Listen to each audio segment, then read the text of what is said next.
to the Blaine Art Museum. It's so great to see so many people here in support of one of our other exhibits going on. A couple things, just remember that the Blaine Art Museum, you can follow us on Facebook to find out about the events that we have here ongoing. We do a lot of amazing programs, not only with the exhibits, but we have art classes that take place and other events that happen throughout the year. So if you want to stay in touch, that's one really good way to do that.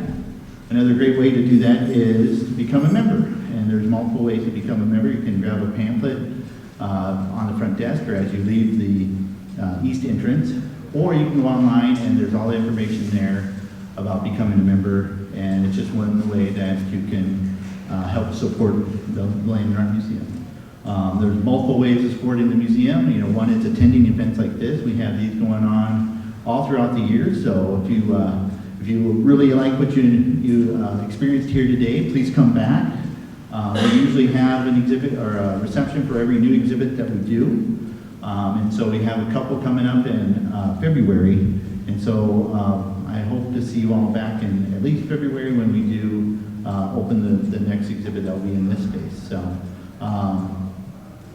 with that, you know, the exhibit on the second floor, the Reflections of History, a very kind of interesting exhibit. Is one kind of outside of my normal you know, wheelhouse. I'm usually dealing with artwork and artists directly, and not so much historical items. You know, there's history that we work with within the museum that is connected to the permanent collection, but still it's centered around an art object. And so this one was challenging a little bit, trying to pull all the pieces together and put something that is interesting for viewers to interact with. And I think we managed to do that. I've been hearing a lot of positive feedback about the exhibit.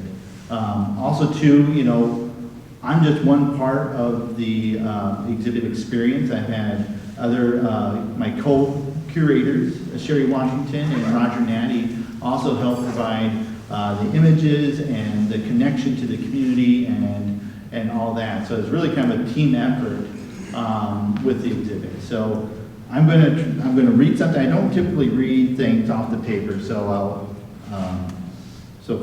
forgive me for looking down because I didn't have it memorized. So, but everything that I do here, if you haven't noticed, I like quotes, and I usually start off everything I write with quotes. And so within this exhibit and within the handout that we provide at the museum, I found this quote by Martin Luther King, and I wanted something that connected with kind of an artistry connection, but also to kind of talking about the content that was up there. So Martin Luther King Jr., almost always the creative dedicated minority has made the world better. And I truly do agree with it. And I only use quotes that I agree with. And so not only being a creative person myself, but there's a lot of great things that come out of just the creative spirit. And usually artists are trying to add to the beauty of the world and not detract from it. And so I think that's a really great thing. So, so the Reflection of History, Luminating the History of Black Fort Dodge, is an exhibit of resilience, culture, and enduring community. A showcase that invites viewers on a journey through this vibrant history that celebrates the community's success while addressing present challenges. This exhibit reflects the enduring spirit of individuals who found strength in a close-knit community. Preserving this legacy is a collective effort, vital for understanding, growth, and progress. This exhibit stands as a testament to the enduring strength of culture preserved through the heritage and storytelling. This is a legacy that inspires and enriches the very fabric of Fort Dodge's history, reminding us of the spirit of those who have contributed to the town's vibrant cultural tapestry. And so when people come in and I interact with them and tell them about the exhibit upstairs, it's really about introducing it as kind of a cultural history, and not so much like a historical history, but kind of a cultural aspect. And so But I also would like to see this exhibit kind of evolve and continue as it kind of moves on. And so it's something that it's kind of like the starting point. And I envision this becoming a book or something that just grows and grows and grows. And it can only grow with support of the community and getting feedback and information and stories and images. And that's how this is going to grow and continue on. And so a little bit of like my contribution to the exhibit was really trying to figure out what pieces that we were looking for and how we were going to put them together. And so when Sherry and Roger approached me about doing this exhibit, it's really like, what are the elements that are going to be a part of it? And so, you know, one thing for me, I sent around art. And so I was really trying to find images that we could utilize and have on display alongside some newspaper articles, what we call heirloom objects, and kind of just grow it from there. And so the images that you see actually came from a bunch of slides that the Historical Society had, and they're all taken in 1977 or in that time frame. And it was all centered around the urban ministry. And so I think I got a box of like 300 slides. And so from 300, I had a light table and I would just kind of lay them out, and I kind of went through them really quick. And I just grabbed the ones that grabbed me, visually grabbed me. And so from 300, I narrowed it down to 80. And then from 80, I narrowed it down to 41. And then when I had 41, then I invited Sherry to come in and pick the last 25 because I needed someone to help me edit it down. And so Sherry actually picked the images that were up on the wall, or the images that Sherry picked to have blown up and printed. And so it was a kind of a collaborative effort between not only the Historical Society, Sherry Washington, but also to the we had Iowa Central Community College print the images, and so it was a kind of collaborative effort between multiple different parties. And so that's kind of, and then when I got all the objects, I kind of put it all together. Sherry helped me label everything, and what you have is what's up there. So that's pretty much the end of what I have to share. So I'd like to invite Sherry up, and she can talk about her contribution to the exhibit, and maybe talk about the brain, like the start of it, and what you expect out of this in the future. So.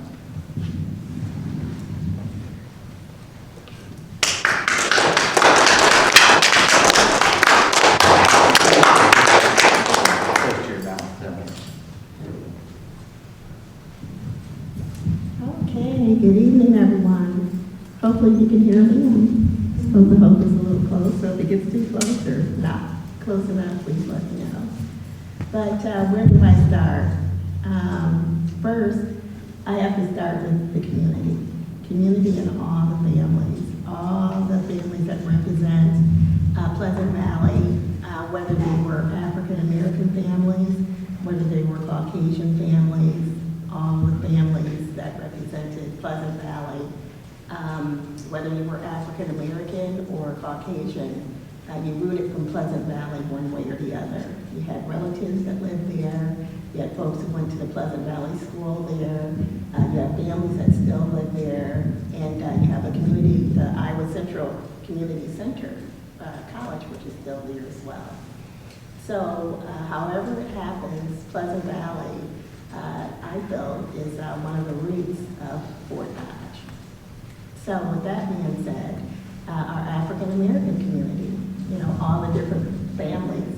Is there feedback on us, or? No, you're fine. Everybody's okay? Yeah. So with the, all the different African American families who make up Fort Dodge, we were hoping to find a little piece of each family. If there are slides and some different pictures or different pieces that we can still add to this exhibit, we would like to do that. There's we want to make sure that we touch every family, that we don't leave anyone out, because, as I said, collectively is what this exhibit is all about. And it takes a village. And as we know, growing up, it took a village to keep every family connected. Everybody was an aunt, everybody was an uncle, everybody was a friend. So if you did something that you weren't supposed to be doing, just because your family or your parents weren't there, somebody else's mother, father, uncle, cousin, somebody saw it, and they straightened you out. So, and they didn't need permission from your parents, because everybody was collectively together on this. And I think that's something that's missing from this generation, and hopefully that's something that can fold back into our generation at some point in history. But before I go any further, I can't go further without thanking and recognizing Mr. Roger Natty.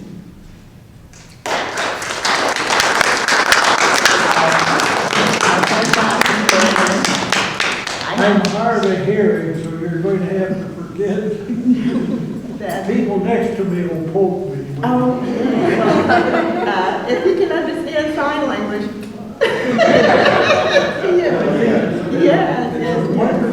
Yes, well, I just want to say thank you for all of your efforts, for all of your just time that you have put into the community, the African American community, as well as each and every one of our families. You've taken the time and the interest over the years, over your many years of covering this. We wouldn't have as many images as we have. We wouldn't have a lot of the information that we have today had you not have had the heart and the interest of capturing our history. So I want to say thank you for that. And to Mr. Eric Anderson, who really took the time to say, hey, you know, when we brought this information to you, you were just ready to run with it, and you just said, hey, you know, that sounds like a great idea. Let's pull this thing together. And with me being on the road and gone a lot, you have done a lot in the background, the front ground, the side ground, and I want to say thank you for that, because I don't take your time for granted just because you are, you know, part of the museum. I don't take your time that we just throw it on you and you run with it and do everything. You really type it. The ends and the odds, and you dotted the I's and crossed all the T's. That's right. And you did.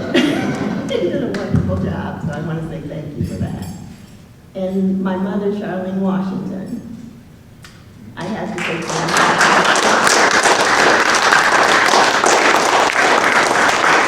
you. I'm going to keep that part a little short because I might start crying over here, but growing up, my mother always highlighted Black history in her family. And she always taught us on how to be proud of who you were and how to always respect each other, whether you were African American, Caucasian, Asian, Mexican, and in my family, my father as well. I don't speak about him a lot.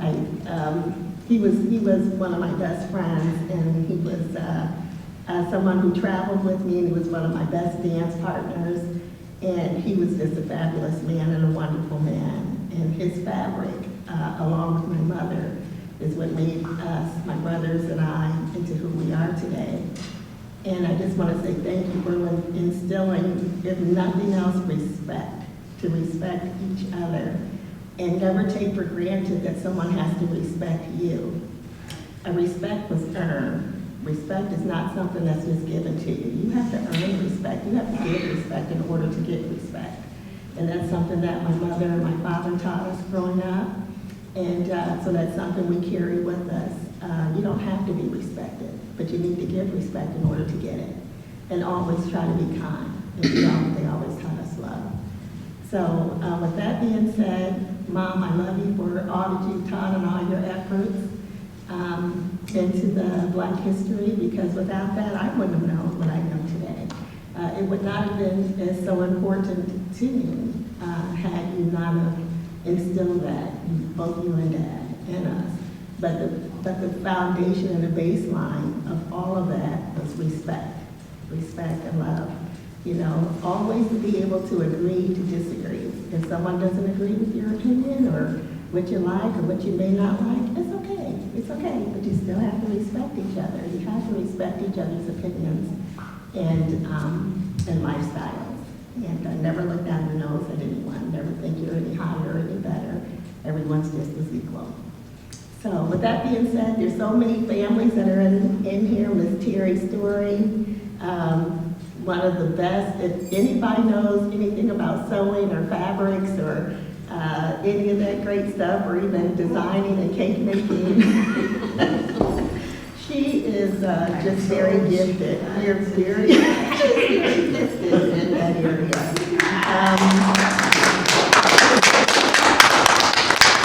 When it came down to, and I know I need to wrap this up, but I just need to say just a few more things, if you'll just give me a moment.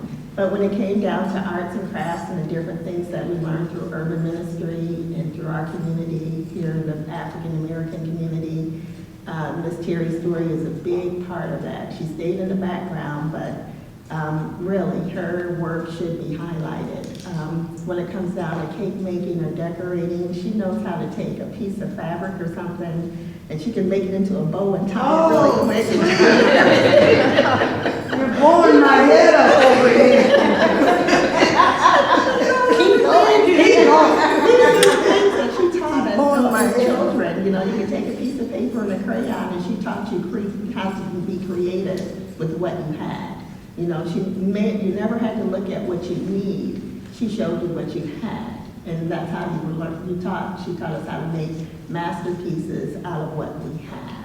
You got a needle and a thread? Well, she told you how to do something with that. You know, don't worry about what you don't have. What you don't have, use what you do have. Thank you. And thank you for that. Shalise, your family, the Smith family, your grandfather was part of Brown Mr. Will Smith and your family, a big part of the community as well as Second Baptist Church. They were a very, very big part of our community. So I want to highlight the Smith and the Brown family, to our Naylor family, Ms. Glenda Naylor, who needs no introduction. You know, we want to say thank you for all that you do and all that for our community, for our females. If the Lord spares me to see your age and to live and be as graceful and as beautiful inside and out as you are, I hope the Lord will give me that same gift that He's given you. So I just want to say thank you to the Naylor family. Nate Naylor, who is always, no matter what we need, he's there for our family. We want to say thank you to the other half of Ms. Terry. We want to say thank you for always lifting up our community and keeping our young folks in our community together. Mr. Greg Naylor, thank you. You are part of one of the slides. On one of the pictures in the pamphlet of one of the little young guys standing there. And Greg is always there with our Juneteenth and anything that happens at H.C. Merriweather Park. He's always a big part of that. He's always supplied the electric so that we can do some of the different things that have happened over the years at H.C. Merriweather Park. As one of the dark bus drivers, and working at the high school, so he's done that for a very long time. Mr. Rick Douglas is kind of hiding in the back. 30 years of truck driving. A million miler, he might have about 2 million miles. I just want to say thank you for all that you're doing. And for those of you that don't know, I switched my occupation maybe a year and a half ago and got my CDLA. So I also drive semi. I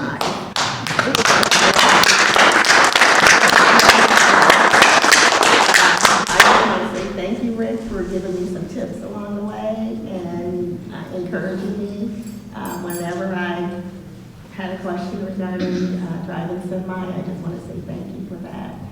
and to please, for my tardiness, for being a little late. I was coming over the road, coming from Omaha. So you all would just forgive me for those moments and the minutes that I was a little tardy. There was some snow between Omaha and here, so I kind of had to slow down a bit. Is it coming this way? I don't know, but it was in the Des Moines area before getting to Des Moines, so I had to slow down a bit. You all right?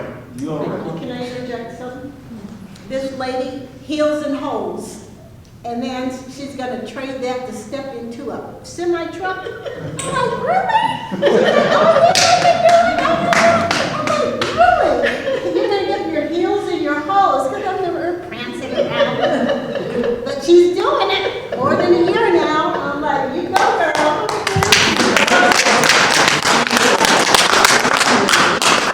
So this is what it can look like, so a semi-driver, you don't have to, of course you need to dress accordingly for your safety. But you don't have to let go of the hairstyle. You don't have to let go of the earrings and the lipstick and all those little fun things that you like to do. So there's plenty of ladies out there across the United States that I have met along the way who they look fabulous. I walk up to them, I feel like a rag doll. I'm like, oh Lord. Some of them they keep it together. They keep it together. So your typical stereotype of what female semi-drivers look like, I don't know, I'm one of them, so. And last but not least, just want to thank everyone, to our Coleman family, to Mr. Brightman, to Mrs. Secor, Dr. Secor, to each and every one that's here, Julie in the back, I just want to say thank you to each and every one, to the ladies that are sitting here, in the front here. We want to say thank you, thank you, thank you. To the young lady there with the beautiful little sweatshirt, I like the design on it. Thank you. The young man sitting next to Mr. Natty with the plaid shirt on, thank you. Other young man sitting next to him. Doug Sanders. Doug Sanders, thank you. Thank you to each and every one. And lastly, I have to say thank you to my brother Murphy, to my nephew Isaiah, to my other nephew Tice. I have to say thank you to you all for being who you are. I'm so proud of my little baby here.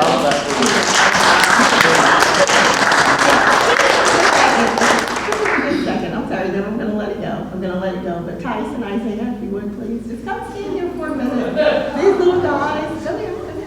I got about 12 seconds left. I'm about 1 minute over 12 seconds left. This is my little nephew. This is Isaiah. He's a student at UNI. And then my other little nephew, Tyson, who's the baby of the family.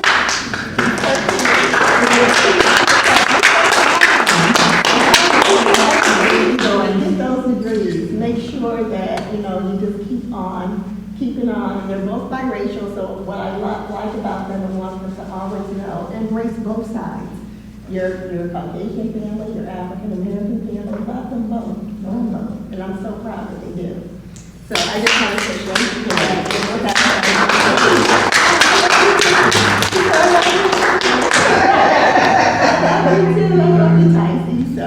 But I'm sorry, I just had to take a second for that. I did see Brother Murphy, who is the fashionista of the family, as you can see. He is the little young guy that has the yellow shirt with the plaid pants on with the really slick brown shoes.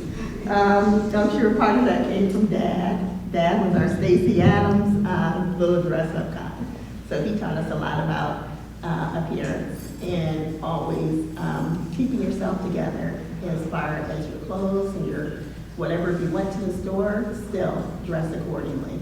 If you went to church, dress accordingly. If you went to school, dress accordingly. You were never able to leave your home dressed in any sort of way, no matter where you went. So just want to say thank you all. I took up a lot of time. This is also, everything that I'm saying is a reflection of Fort Dodge and our history and all of our beautiful families. So we hope that you will enjoy the slides and continue to help us in our efforts as we go forward with the African American community here in Fort Dodge. Thank you.